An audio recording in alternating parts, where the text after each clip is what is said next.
1857 का साल भारतीय इतिहास में एक ऐसा मोड़ जब पूरे देश में आजादी की चिंगारी भड़की थी। आज हम इस महान विद्रोह की कहानी सुनाने जा रहे हैं, जिसे कुछ लोग सिपाही विद्रोह कहते हैं और कुछ इसे भारत का पहला स्वतंत्रता संग्राम मानते हैं। मार्च 1857 में बैरकपुर में एक सिपाही मंगल पांडे ने अंग्रेज अफसरों पर हमला किया था। उसे गिरफ्तार करके फांसी दे दी गई। लेकिन ये तो बस शुरुआत थी। असली तूफान तो 10 मई को मेरठ में आया, जब सिपाहियों ने नए कारतूसों का इस्तेमाल करने से मना कर दिया। इन कारतूसों पर गाय और सूअर की चर्बी लगी होती थी, जो हिंदू और मुस्लिम दोनों के लिए धर्म के खिलाफ था। मेरठ के सिपाहियों को सजा दी गई, बेड़ियां डालकर जेल में डाल दिया गया। बस यहीं से सब कुछ बदल गया। उनके साथी सिपाहियों का गुस्सा फूट पड़ा। 10 मई की शाम को उन्होंने अपने अंग्रेज अफसरों को मार डाला और सीधे दिल्ली की तरफ कूच कर गए। दिल्ली पहुंचकर विद्रोहियों ने मुगल बादशाह बहादुर शाह जफर को अपना नेता घोषित कर दिया। अब तक कि सिर्फ सिपाहियों का विद्रोह था, लेकिन दिल्ली की जनता भी इसमें शामिल हो गई। शहर में अंग्रेजों और उनके समर्थकों पर हमले होने लगे। इस विद्रोह की आग तेजी से पूरे उत्तर भारत में फैल गई। कानपुर में नाना साहब ने नेतृत्व संभाला। वे पेशवा बाजीराव द्वितीय के दत्तक पुत्र थे और अंग्रेजों ने उनकी पेंशन बंद कर दी थी। नाना साहब के साथ था उनके वफादार सेनापति तात्या टोपे।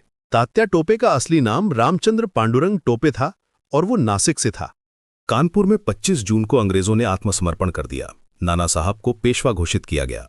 लेकिन बाद में जब अंग्रेजों ने जवाबी हमला किया तो तात्या टोपे को हार का सामना करना पड़ा।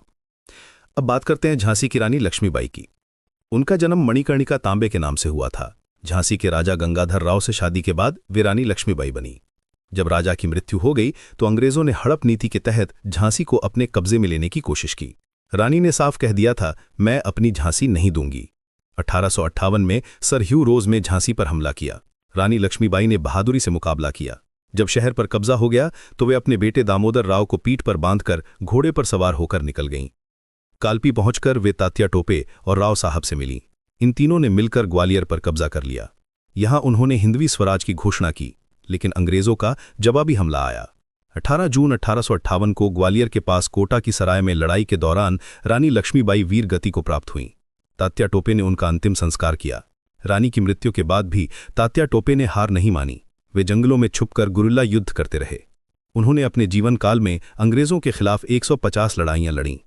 अंत में मान सिंह नाम के एक व्यक्ति ने धोखा देकर उन्हें अंग्रेजों के हवाले कर दिया। 18 अप्रैल 1859 को तात्या टोपे को फांसी दे दी गई। यह विद्रोह भले ही असफल रहा हो, लेकिन इसने भारतीयों के दिलों में आजादी की अमर ज्योति जला दी थी। संतोष, ये वो समय था जब पूरे देश ने एक साथ खड़े होकर विदेशी शासन के खिलाफ आवाज उठाई थी।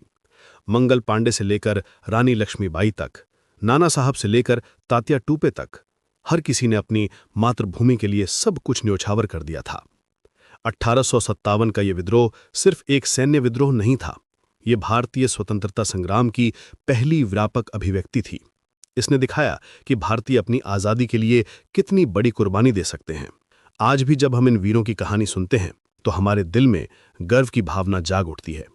ये था 1857 का महान विद्रोह, एक ऐसी कहानी जो हमें सिखाती है कि स्वतंत्रता कितनी कीमती है और इसके लिए हमारे पूर्वजों ने कैसी